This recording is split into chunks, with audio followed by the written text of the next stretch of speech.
It's time to relax. You know what that means? Glass of wine, your favorite easy chair, and of course, this podcast episode playing on your home stereo. So go on, indulge yourself. That's right. Kick off your shoes, put your feet up, lean back and just enjoy the melodies. After all, podcasts soothes even the savage beast.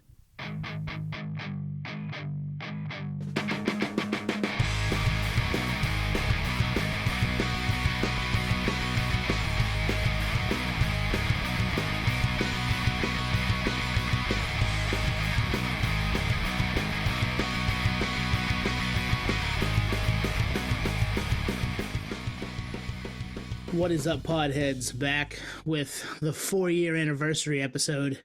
My name is Tony. I am joined by Anthony. I am joined by Nate. We got a little run going with the original triumvirate back at it. And if you're just tuning in, this is the first time you've checked us out. We don't always start the episode that way, but we absolutely had to for this one. But yeah, how you guys doing tonight? 4 years strong, baby. I was thinking for this episode, we probably should have tried to see if we get one of those dudes on from 4 years strong, but we didn't. And here we are. I'm doing good. We just caught up for 20 minutes. Just I think we all consumed a beverage. How you doing, Nate? You good? Yeah, nerds at the bar before nerds on the bar. Yeah, I love it. You're in the pub downstairs, man. Which some people will see parts of the video probably down the line, but the pub that LeJean from Seven Dust absolutely loved. Yeah, man, the Mantique cave. Yeah, exactly. Do you remember antiquing from like the Jackass era? Yeah, when you threw powder on somebody's face. Yeah. Oh man, what a time to be alive that was. Peak Jackass when you're like 12 and you try to recreate it with your buddies. Oh, it was great. Yep. Then the disclaimer came after. I think didn't they add that disclaimer after at the beginning where it's like full on 3 paragraphs like do not replicate any of these stunts, blah blah blah. These are done by professionals.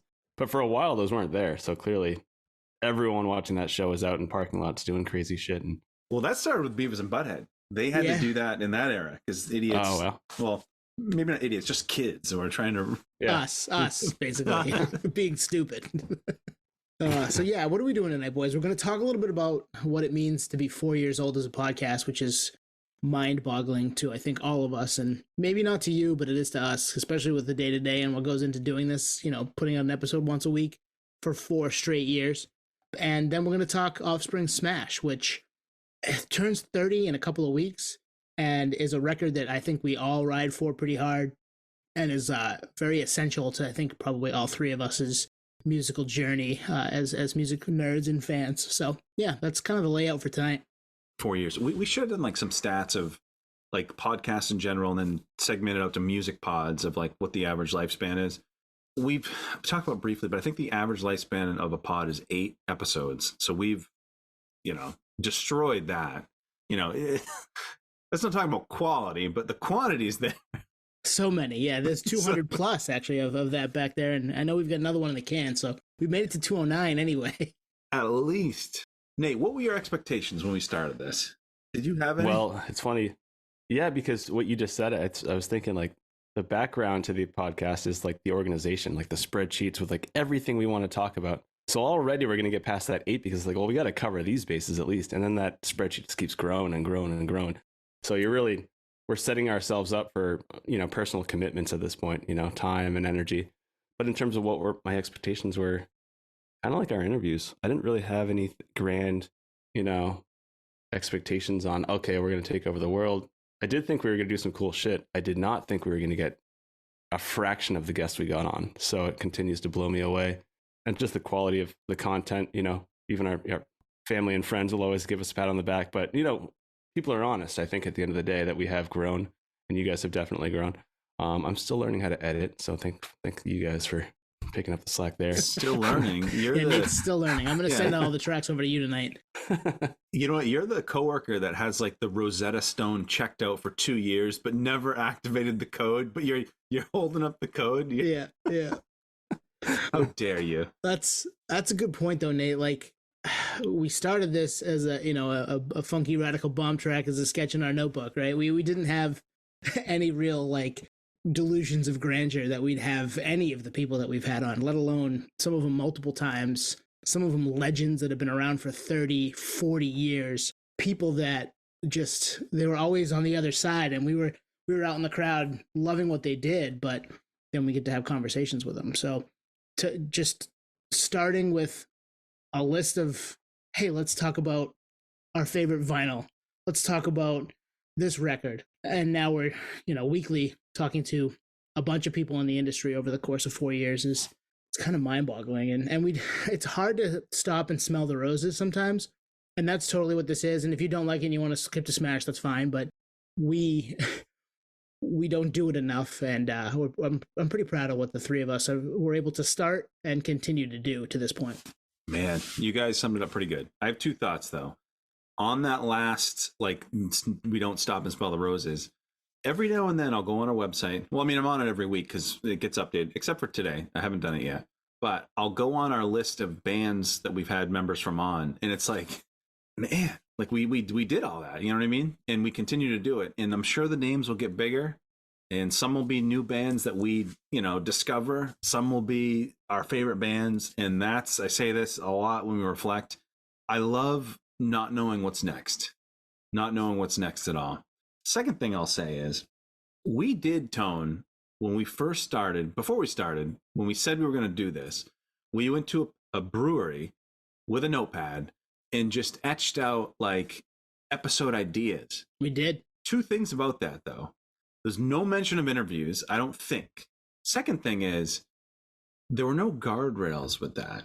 I was thinking about it tonight, and I equate it to starting a band with your buddies, but with no mention of what the band's going to sound like.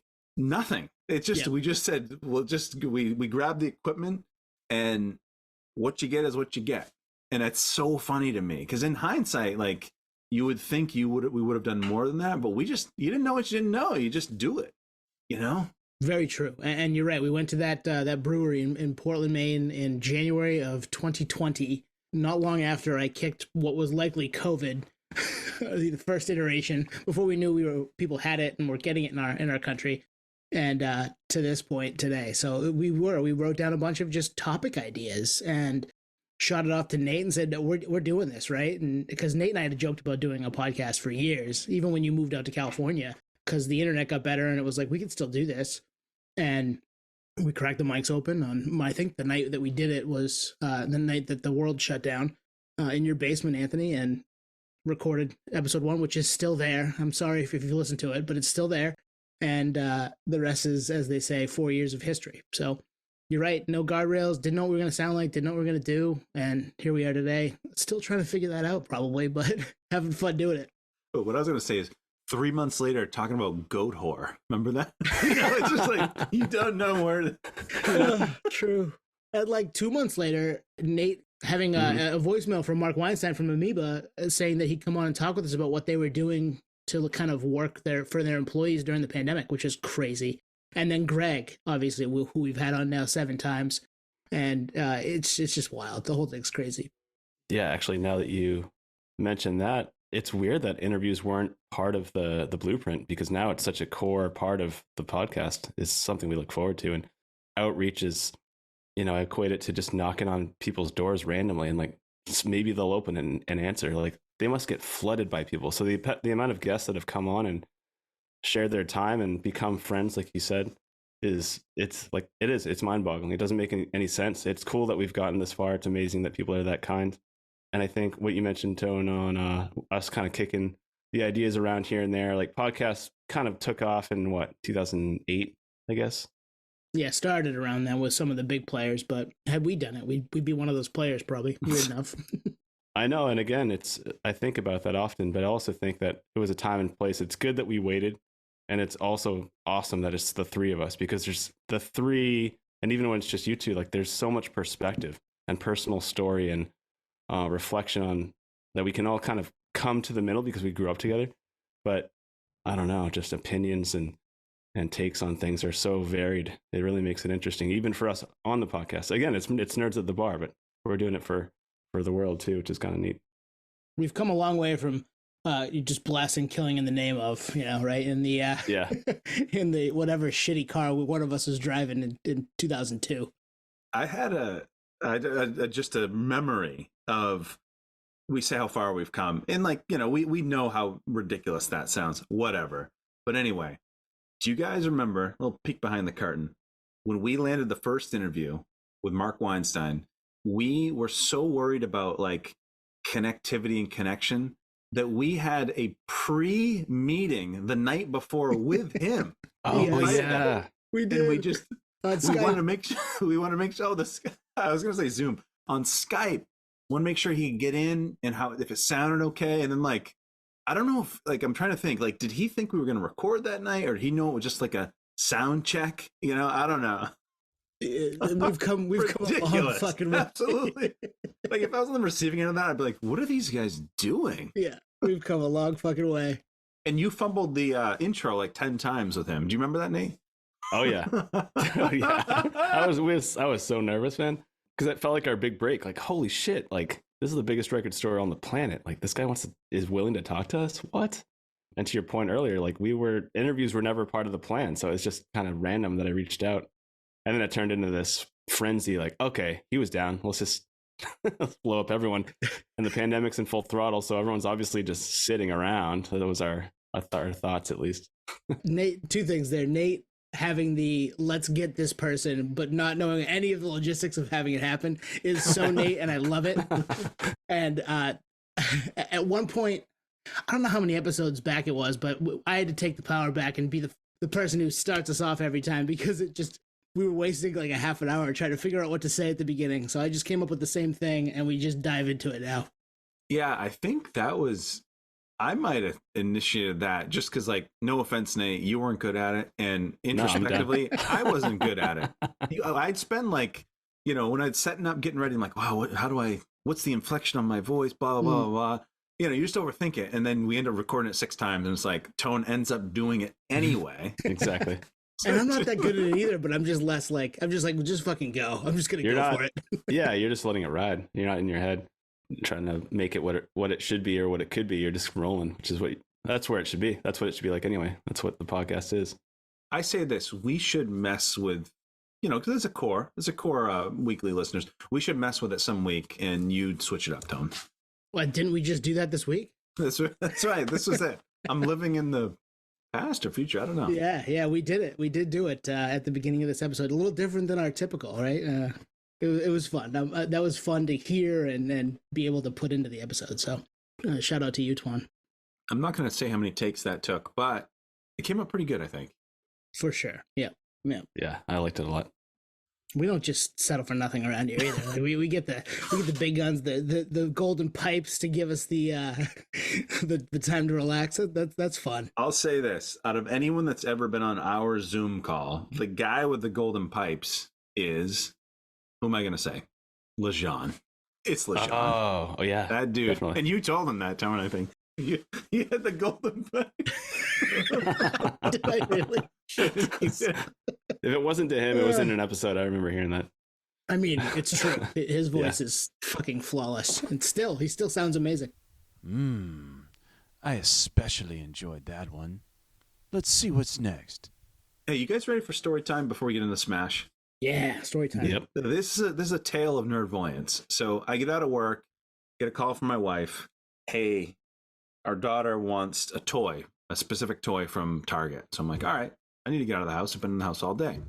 So on the drive over from my house to Target, which is maybe 10 minutes, I put on Smash by the Offspring. You may have heard of the album. On the way there, and I get a few songs in, and we go in, we get the toy, we come out, and in my head, I'm like, I'm going to mix it up.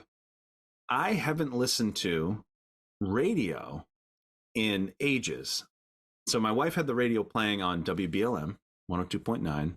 And I'm like, well, I don't want to listen to this. I want to listen to 94.3 WCYY. I turn it on. I'm in the parking lot. I'm about to back out of my spot. And what's on the radio? Bullet in the Head by, oh, sorry. Go ahead. The Offspring.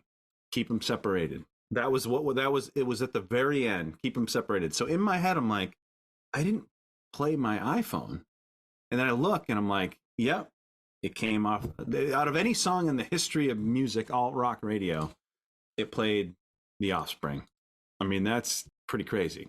It is crazy. So the radio's listening. The phone's guys, listening. come on. The radio's listening. Here. I blame Rob. That was probably Rob who's listening in on our conversations, knowing we're going to do this. Actually, I don't even think he does know we're doing this, but yeah, man, that's nerdvoyance, and we've talked about that numerous times. Nerdvoyance is just you when you're looking for it or you're not looking for it, and it finds its way into your kind of purview, and then it happens again and again and again. I mean, I don't know how many times it's happened at this point that we've seen we're gearing up to talk about something, and then bang, it shows up in our life, like unannounced, out of the blue, by no fault of our own. And it's just amazing. And it happens a lot more than you'd think. I mean, it's the same idea of when you get like a new car and you recognize, like, you get a red color car and then you see them all on the road. You know, they've always been there, but now you're just noticing them. You're seeing them more, yeah. I think with us, it's more than that. Like, I haven't listened to the radio. I haven't listened to it. And the first song that comes up, and I know that gets a lot of love. Self Esteem and Come Out and Play get a lot of love still on those stations. But man, I listened to, it was the last 15 seconds of the song, and then I turned it off, and I was like, well, if they're going to throw Offspring at me, I'll just put the album on, you know? Yeah, that's crazy, man. Nerdvoyance, it's epic. It's like a nerd boner. You just remind me of that meme of the guy that's like on maybe some history documentary where it's like, that's crazy, man. And his hair is all. Oh, you know what I'm talking Yeah. Yeah. That's crazy. The aliens guy. Aliens guy. Yeah. Aliens. That's, And his hair is like up to here. yes.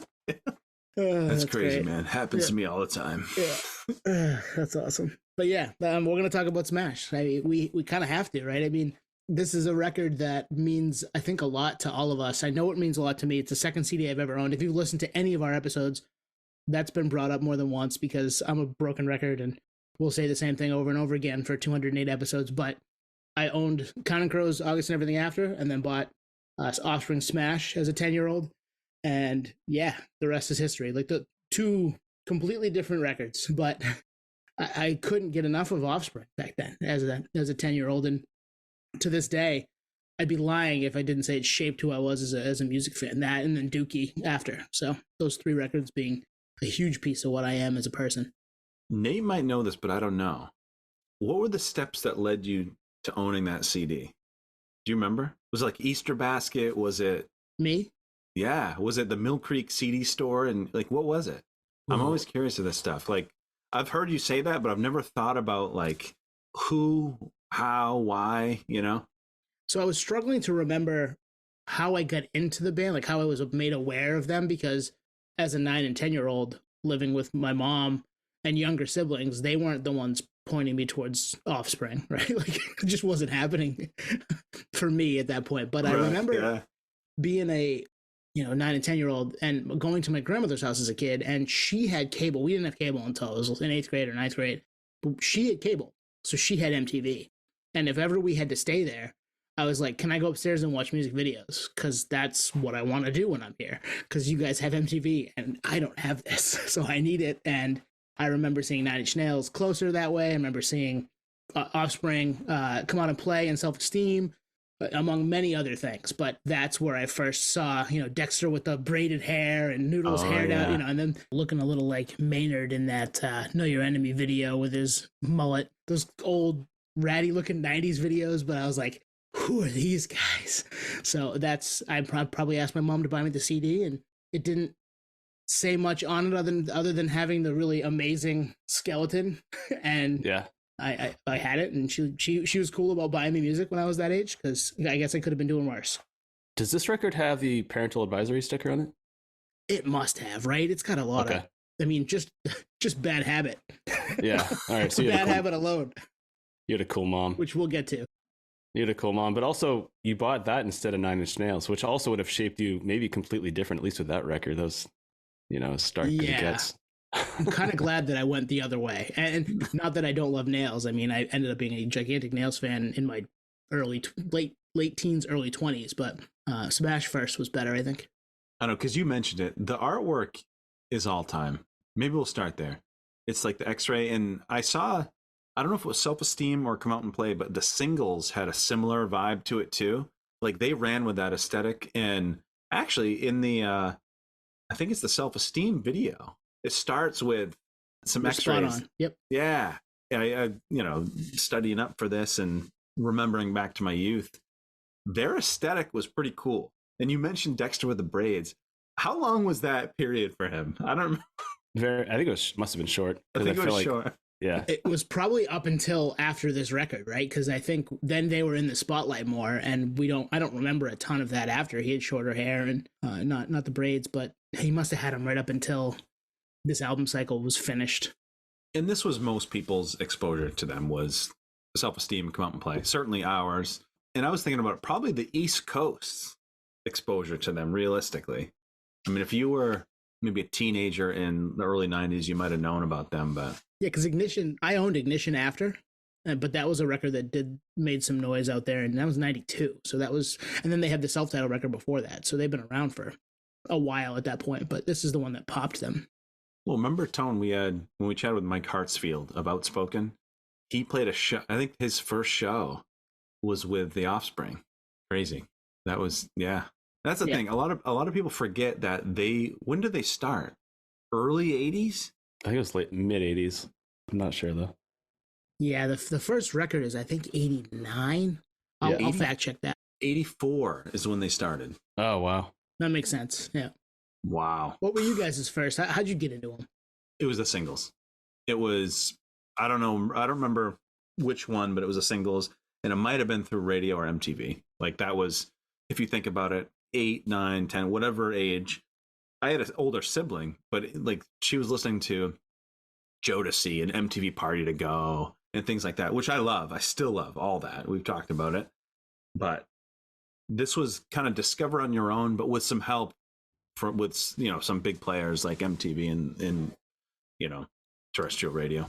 The original tastemakers of that time for us, right? I mean, seeing When I Come Around as a video, seeing any of that stuff, seeing Nine Inch Nails, and just being like, I need this. This is what's big right now. Cool. Tom Petty's You Wreck Me. I remember that being a big single and a big video on MTV.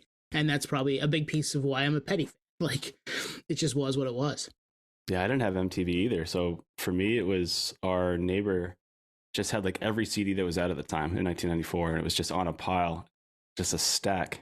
So they just had like this fun room with like this indoor swing and just stacks of records. It was like kind of a nerd heaven for me. So I remember seeing that record, and you mentioned the cover of it, and that one stood out like quite a bit. That one and the Weezer Blue Album. Oh, good call. Yeah. Yeah, but that was my exposure to it because I didn't have MTV, but I did see it later and saw those videos after the fact. Friends' houses that had cable, but definitely not the cool grandmother. It's wild that we were able to have it hit us at that age, considering what it was and how uneasy it was to get our hands on it. Like, I could pull it up at any moment now, wherever I am, as long as I have a cell connection or internet.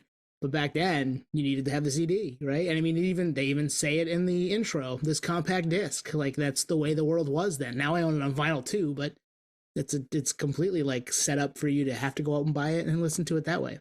Well, it's funny. If you weren't part of that era in the 90s and you heard that, oh, you found out about a band from MTV, like this modern younger like youth would think, well, you were late to the game. And like from a year's perspective, yeah, they've been around for 10 years or whatever, but at that age it was no internet, it was nothing like that. Like that was the only form of media, well, radio and MTV, that you could have possibly found out about it.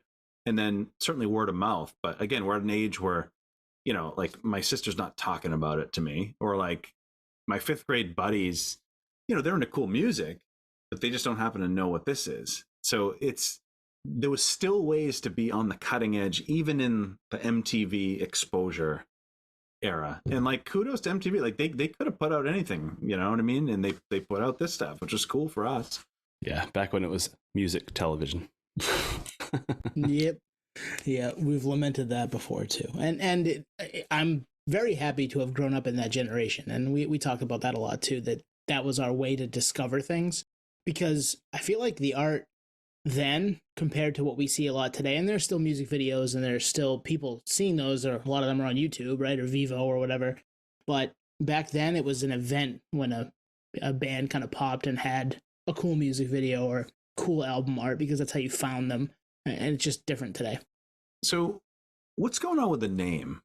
It's one of those the situations. Like the album cover just says Offspring, and I've always referred to them as the Offspring, but it's kind of one of those like Misfits purists know them as Misfits. It's not the Misfits. Deftones purists know them as Deftones. So with them, was it just Offspring back then? That's a good question, man. I don't. I haven't thought about that. Aliens. It's a good question, man. Yeah, I don't know, because I think I'm gonna look at a couple other album arts from that time and see. But I think there was the Offspring on Ignition, and I think it was on Self-Titled too. Yeah, I'm running through the album covers in my head. I think you're spot on. You would be spot on, Tom. Yeah, it's Makes the sense. Offspring on Ignition. Yeah, and it's the Offspring on the Offspring. Oh, wow. Weird. Yeah, so they must have been the Offspring. It could have been like a real estate on the, you know what I mean? Like aesthetically, it just Yeah. works. Just Offspring. It certainly works on the Smash, yeah. And I mean that it's iconic at this point. And I remember it was either last year or the year Incendiary. before. Incendiary did the Incendiary. t-shirt rip. So Did you get cool. that, Tom? Oh, Did I you get wish. I wish. I No, think it was those like were a- shows, I think. Shows only. Yeah. Yeah, but so fucking cool. Like, I like when that stuff happens, and you know, it's paying homage to a band that you probably loved growing up. Those guys probably loved growing up, and now they get to do their own kind of version of it. We've done it with pod art. We've been on the cover of Bohemian Rhapsody and the Blue Album and Blue a few other Album. different things. Yeah. So it's fun. Yep. Spose does it a lot too, right? On his records, Yeah, or his merch. Yep. It's dope. Get rich or die, Ryan. Yeah. Wow. So drop the. So there was a Sean Parker in that era as well. Sounds like drop the. Just Offspring. Yeah. It was Justin Timberlake. Yeah. From the Mickey Mouse Club. All right, so let's talk tracks, and I think we're sequence nerds. We can talk about how we love the opener because I think we all love the opener. It's a great way to start, especially coming out of that Time to Relax. It's like, wake up! This is actually what's happening. You're not relaxing. You're just going balls to the wall, right? Like Nitro is so good, and then Bad Habit, man, Bad Habit. When I heard that as a 10-year-old, I'm like, I am getting away with something right now. Yeah. I am not supposed to have this CD. If my mom knew I was listening to a song about a dude with a fistful of steel driving down the Pacific Coast Highway, just road raging it, that would have been tough. But yeah, just to start the record, we get those two songs. How about that? Like Bad Habit had such a sleeper intro with the Oh, bass. yeah, dude. And it's like, actually, is it what song am I thinking of? There's a song where it's like has a similar bass intro and then it fucking knocks you on your ass. And it's, oh man. Oh, Quicksand. Yep. And then it comes in. It's like, God damn. Like you can't do that on accident. Maybe it did come on accident, but they knock you on your ass with Nitro and then they give you, you think you're getting a break. And you have no idea where the song's going. And then it comes in and it's like, oh, okay. I haven't caught my breath yet, but here I am. Yeah, they are very unpredictable on this record. And Noodles, like his guitar work is just out there too. Obviously you have your like heavy rock riffs and whatnot, but just like the weird solos, like the breakdown on Genocide fucking just rips, So there's definitely some creative energy coming from like 4 different angles, which to your point just brings it to that I don't know what's coming next. Oh shit, I guess we're here now. So I get down with Genocide big time. It's just a fast punk song. It's just a melodic punk song that is relentless and Hooks for days. Oh, it's it proved that what they were going to be. Like that you don't think about that song being one that maybe shows what is in store for a band coming down the line. But I think that song absolutely does that. I mean, other ones do too. But on that record, listening to it again, I'm like, this song this is a well-written song. And like, there's a hook, there's a vibe to it, there's a speed to it that's them, that fits the punk thing. But then also like a catchiness to the chorus. And it shows you what they're able to do as a band at that point. And it was only going to get bigger from there, obviously. Man. And actually, I always say context is key. Dexter's 58 right now. So 30 years ago, he was 28. So they probably wrote it when he was 26. Like, you're I don't know about you guys. At 26, Tone, we lived together at this age. I was still figuring out shit. Mm-hmm. Yep. Absolutely. Like, you're still figuring it out. And they produced this at that age. And I don't know how old the other guy, like Noodles is probably very similar age. But to be, I don't know, you'd have to do like a nerd study of the ages of bands when they break. I bet it's later. I bet it's 30s. Yeah. Noodles is 61, by the way. Oh, wow. So he's a little older. So, Wow. Man. Shout out Greg K. There's a lot of cool bass line parts in this record. I think just like starts to tracks and like Bad Habit, and then other things that just kind of really move the songs along that you don't always get with punk, I think, or this iteration of, you know, mainstream punk at that point now. But the two bands that brought it to the forefront had pretty cool bass things happening, Green Day and Offspring at this time. So shout out Greg K. Is he still in the band? I don't think he is, right? No. I think the only two that are still original are Noodles and Dexter. And this was Dexter's, I read this, it was his first album also having a guitar, right? He was just a solo frontman. I think you're right, yeah. You got to trust me on this one. I think I read it. I know I read it. Then yeah, man, I agree. But think about it. That's a big leap, because that's a whole different live show. It really is. And I think we've talked about this as like, there's a reason why like the Used and the Taking Back Sundays, like the reason why, a big part of why they got there is eclectic frontman, just out in front, you know, there's a lot to focus on. That's an interesting move. And I don't know the story. I don't know if you guys know of why, like the why. I'd love to know. It worked, clearly. Proof's in the pudding. 30 years in, we're talking about it. Probably wanted to beef up the sound a little bit, right? Yeah. I think that's, and just, you know, have 5 members instead of 6, you know, or whatever. Or 4 members instead of 5, so you don't have to split the royalties. I did not know that. That is a new fact for me. But Dexter's a pretty intuitive, smart guy. So I have a feeling he was probably just like, you know what? I'm going to pick this up too. He's got a PhD in molecular biology. He's a pilot. So he's probably just like, fuck it. I'll just learn guitar too. Yeah, he's definitely a smart dude. Obviously, we've had some stories on this podcast about him. Some that didn't see the light of day, but we'll never see the light of day because we were sworn to secrecy. But some good ones too, from Alex and Crime and Stereo when they signed to Nitro back in, when was that? 2005, 2004, something like that, right? 2005. Yeah.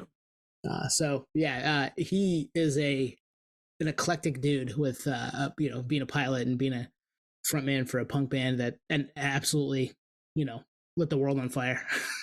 Let's keep it rolling here. Something to Believe In, another ripper. No skip on that one.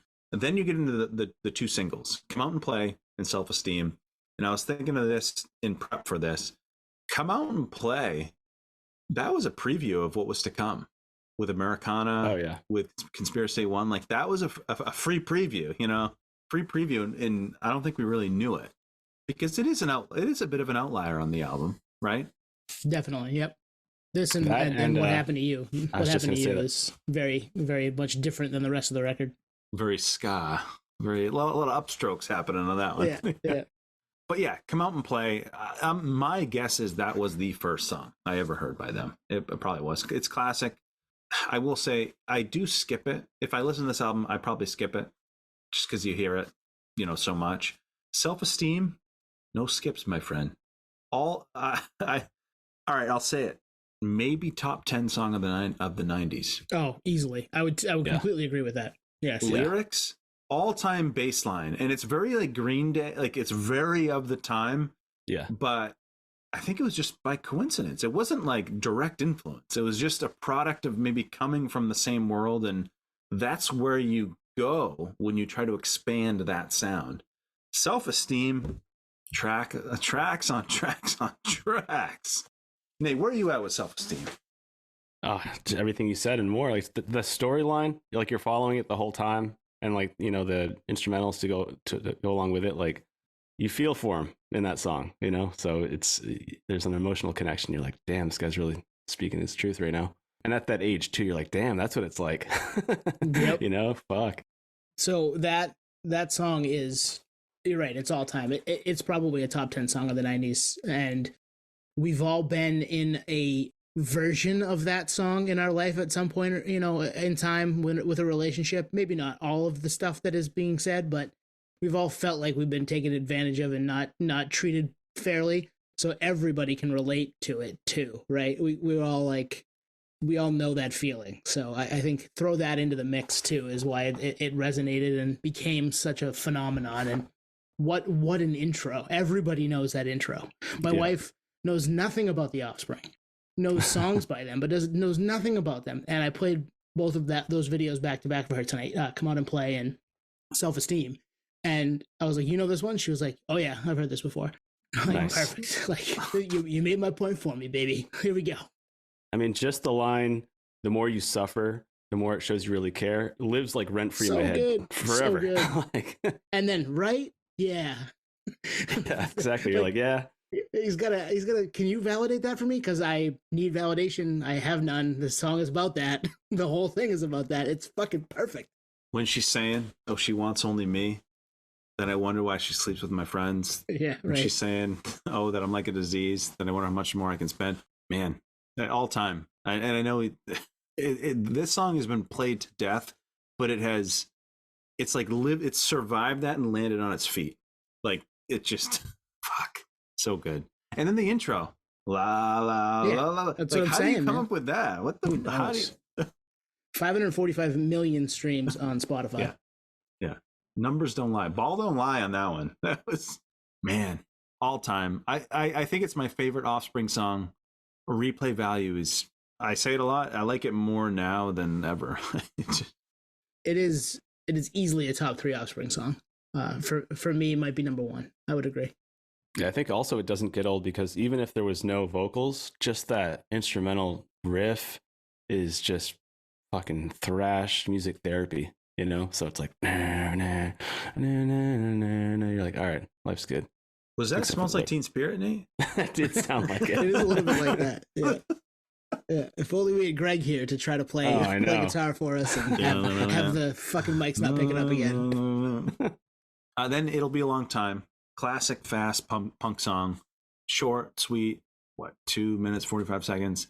And then you get into, and I got to come clean, I didn't know Killboy Powerhead was a cover. No clue. That makes sense, and I don't think I knew that either. Yeah, it makes sense. Like, you listen to it and I'm like, yeah, it's a little different. It's fast. It's a punk song. It's by a band called The Digits, which I don't know. My guess is this song put them on the map. I could be wrong. I apologize if I am wrong. But 10-year-old me didn't know that, and 30-year-old me didn't know that, and almost 40-year-old me didn't know that until prepping. So I did not know that. And I'd heard it, a million times because I listened to this record a million times, but I didn't know that. And now that you say it, it feels not like an Offspring song, even though they made it their own. It doesn't sound like some of the other stuff that they did and will do. And outside of So Alone, it's the shortest song on the album. You know what I mean? It's a little different and quick little ripper. And then What Happened to You, which we said was, it's Tony Hawk soundtrack all day. You know what I mean? Oh yeah.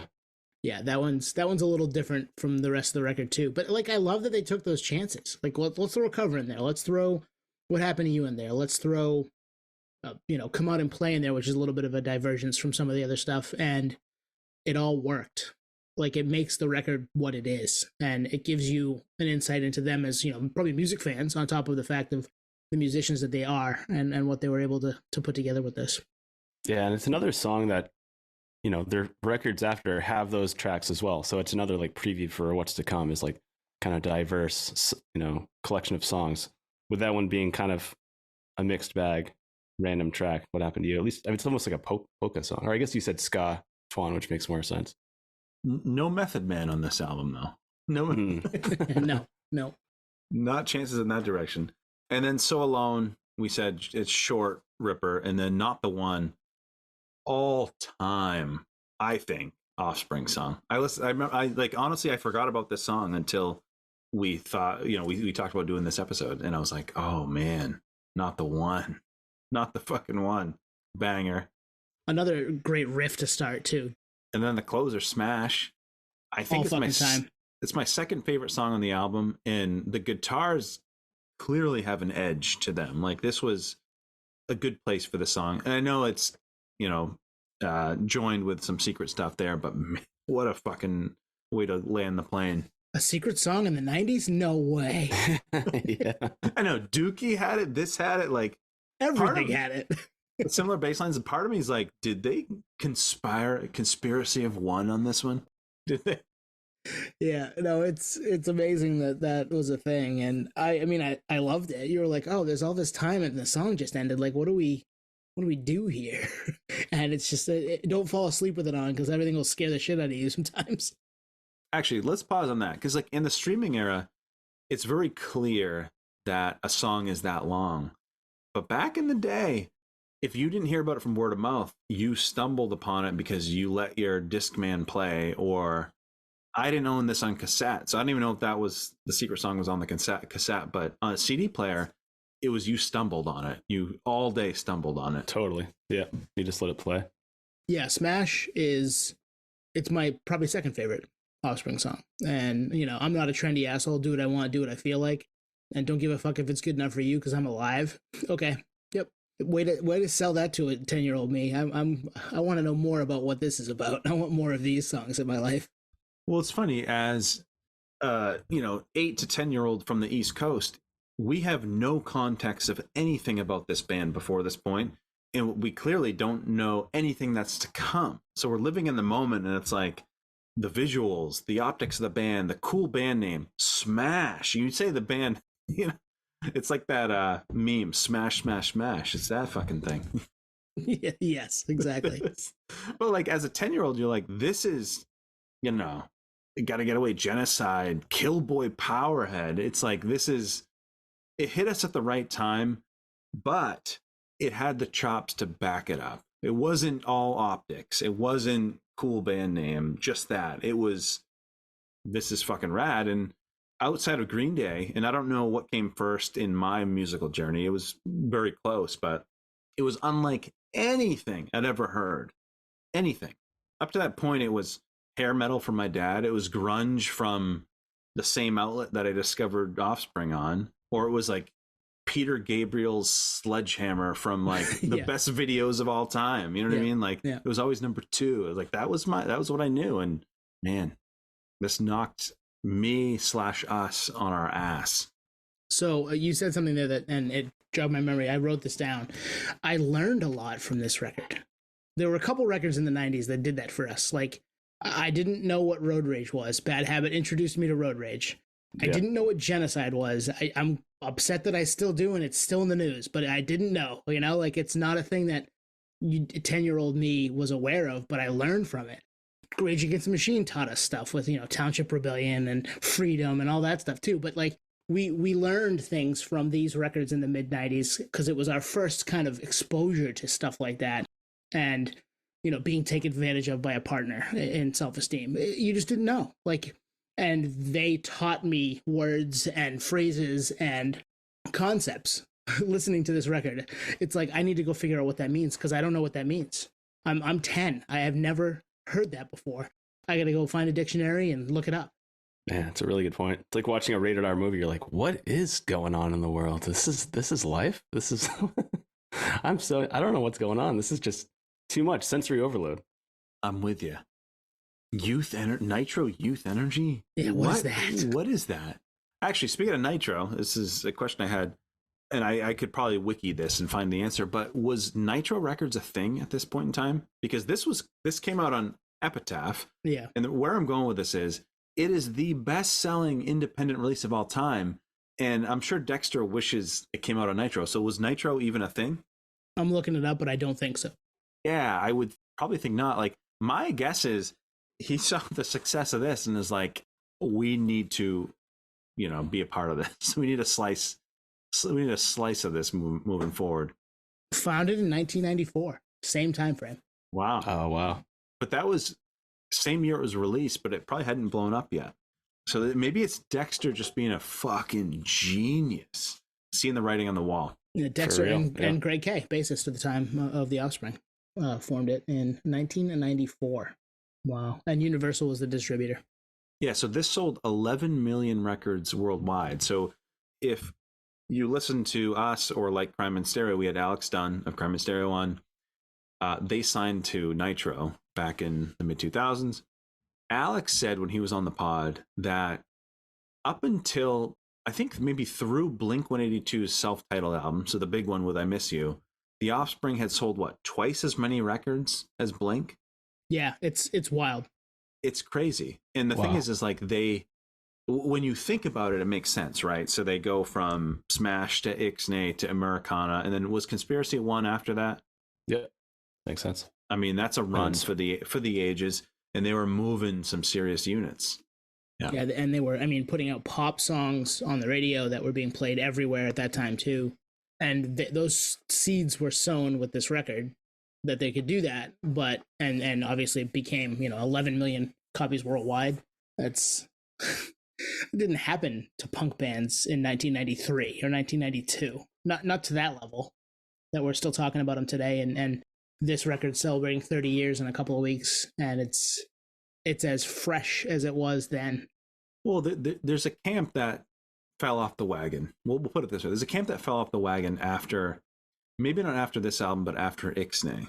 When Americana dropped, you get Pretty Fly. Pretty Fly is, I'm sure the band would not argue, it is a single, it's a departure, blah, blah, blah.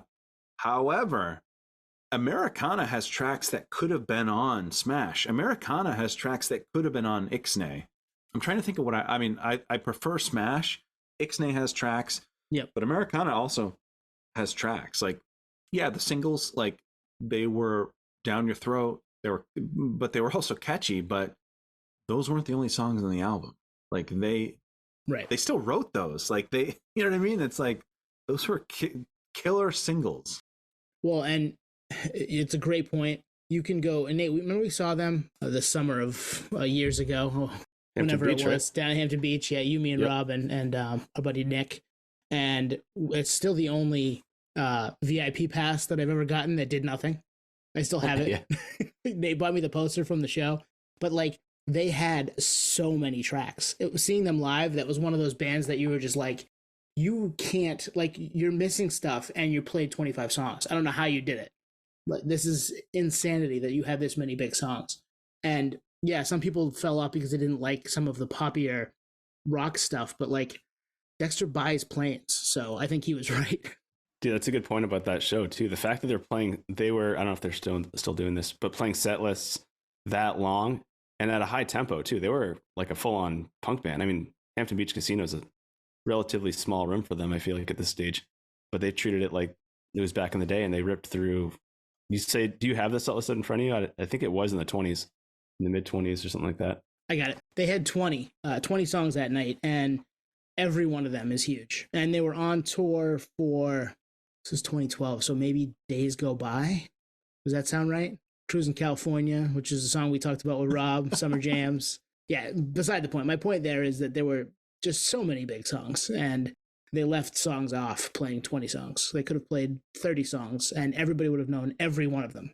So I was thinking today, is this album worthy of 11 million copies worldwide, it being a groundbreaking album, whatever? And where I landed was 100% yes. Like, this album was not the product of me being 10 and liking it. It was the product of it being completely new, not just to me, but really to everyone. Unless you are like a Cali dude in his mid-20s or late teens who lived that scene, for the most of us normies, I could have been 30 and I was first exposed to this, it would have fucking hit all day. So true. And they weren't industry plant. It wasn't their first record that got all the airplay because they were trying to be forced down our throats. This is their, third record. They've been around 10 years as a band. They just hit the point where they wrote the songs that everybody vibed with, and that's the way music went at that time. Yeah, I think you're spot on. Also, it actually made me think of something you mentioned earlier, where like everything about the record, the production, the rawness of the lyrics, the instrumentals, it's really like a band's band in terms of, everyone putting a 10 out of 10 effort. And so like it's undeniable, for anyone, any age. So for us to hear it at such a ripe age at 10. But yeah, even if I heard it today in my late 30s, it'd be like, this record's solid. I mean, just the guitar lines alone are enough for me to keep listening. And the lyrics are just diverse enough that it's captivating. So yeah, you're spot on there. All right, I'm going to put you guys on the spot. Hands up, away from the keyboard. What is Dexter's real first name? I don't know. Yeah, no idea. It's Brian. I didn't know that. Huh. Is his middle name Dexter? Brian Keith Dexter Holland. Okay, so Dexter in quotes, so I think it may be a nickname. Yeah, it was Brian Keith Holland. So Dexter is a stage name. nice. I like that. So what is Noodles then? That's his real name. Exactly. Yep. The nudes. We've interacted with the nudes back when he used to be on Twitter. It's Kevin Wasserman. Nice. Yeah. I think Noodles and Dexter, that works. Like, it's just, I mean, it's peanut butter and jelly at this point. So yeah, 30 years of Offspring, the Offspring smash, and we wouldn't be here as a podcast 4 years in without it. So happy to have been able to dig deep on this record tonight, and the three of us getting to do this again is always a blast, and I'm happy that we're still here doing it 4 years in. And you know what? We're not the only ones with these memories of this album. I want to hear it. If you vibed with this album 30 years ago or today, DMs are open, emails open, do we have a Snapchat? I don't think we do have a Snapchat. That's the only one. We're not getting down with that. TikTok us. Is that a verb? I don't know. Whatever it is, hit us up. If you're a millennial, my guess is this album meant something to you. So let us know. Yeah, good point. And for us out here on the West Coast, or myself and anyone listening, the band is actually playing this record front to back on June 1st in Anaheim at the Honda Center. It's one of one. I'm hoping that they extend this into a full-on tour. And I was actually kind of hoping it was a smaller room, but I think maybe they're test marketing that show as a proof of concept to see what happens. But yeah, I might have to go to this, especially after talking about it today and listening to the full record in its entirety for the first time in a really long time. You need to go to that show. I know I should. Can I break something to you, Nate? What's up? 11 million copies is proof of value. It's proof of concept, right? my friend. Yeah. They could tour on this. They could absolutely tour on this right now. Actually, hey, did you guys go to the Offspring show at the Civic Center back in the late 90s? No. I didn't. Did you, Nate? I would have gone to that, but I was at Woodstock 99. Ooh. Right. Sorry. Okay. Wow. Flex. What is it? Low key flex? What is it? Low key flex. Low key flex. Weird flex, bro. Yeah, no, I haven't gotten to that, but I was in the middle of watching the world burn at Woodstock 99, which we did a whole episode on. It's back there. Go listen to it. Yep. Fun tangent on the side of that though. The Woodstock show, Dexter would talk in between songs in the same like decibel or like his like scream voice, yelling voice or whatever. So me and my brother looked at each other laughing like, oh, is that his normal voice? He just always sounds like that. So obviously he's yelling to the crowd. Yeah. He's shouting to the crowd. What do you want to get for dinner? It was, yeah. Anyways, good times. The lineup was the Offspring, Lit, and the Dickies at the Wow. Cumberland County Civic Center, summer of 99. So that would have been obviously after Americana. That would have been Well, and Lit's Place in the Sun was just out that year, so that's a big tour for them together. Because Lit is at the peak of their powers probably at that point. man. So from an Offspring perspective, you're getting likely what Offspring, Ixnay, and Americana tracks. Right? Pretty awesome. Good time to see them, and I'm sure they peppered in some early shit. But wow, Yep. Offspring. We haven't talked about them a lot, which is insane. Like the Alex Crime episode was probably the time we talked about them the most. Yeah, right? and we brought up Dexter's like side project with the hot sauce. That's right. And we've done a couple like ancillary things around them. I think we've talked about that show before that Nate and I went to, and obviously it being monumental for us as early music fans, but never did the deep dive like tonight. So yeah, I think that's probably it, man. Let's say thanks and good night and appreciate everybody listening, and all that stuff's coming at the end. And if you want to, be a supporter, do that. That'd be great. We'd love to continue to do this for another 4 years or more. Who knows? Thanks. Good night. Whole catalog for you to explore. Dig in, my friends. Cheers, nerds. We'll see you in Anaheim. Peace, podheads. See you, Noodles. I know you're listening. There. I hope you enjoyed our time together today. you know, it seems harder and harder just to sit back and enjoy the finer things in life. Well, till next time. Ta-ta. All right, guys. Do you know what I did all night? Ah, man. I weaved in a theme all night in the episode. Maybe Offspring song titles that you... Close. I mean, we did that, but I did pick another record and said every song title from No way. that record. I did. Yep. Oh, wow. Any guesses on what album I might have picked? Give me... I mean, Township Rebellion should have given it up. Oh, no. That was the hardest one, man. When you said the Fistful of Steel thing, I was like, yeah, that's a good way to say it, actually. So yes, every Rage Against the Machine song from the Rage Against the Machine self-titled record was said during the episode by me. Jeez. Oh man, my nerd brain like needs to like listen back to this stat. I'll send it to you as quickly as I can, my friend. Thank you for listening to Podioslave. We are at Podioslave on Twitter, Instagram, TikTok, all of the places that you can find us on social media. Facebook, Podioslave Podcast. YouTube, Podioslave Podcast there. Email us at podioslavepodcast@gmail.com. And hey, if you want to become a supporter, click on the link at the bottom of the episode and give us $1, give us $5. It keeps the lights on, keeps us going. We really appreciate that stuff. Thank you.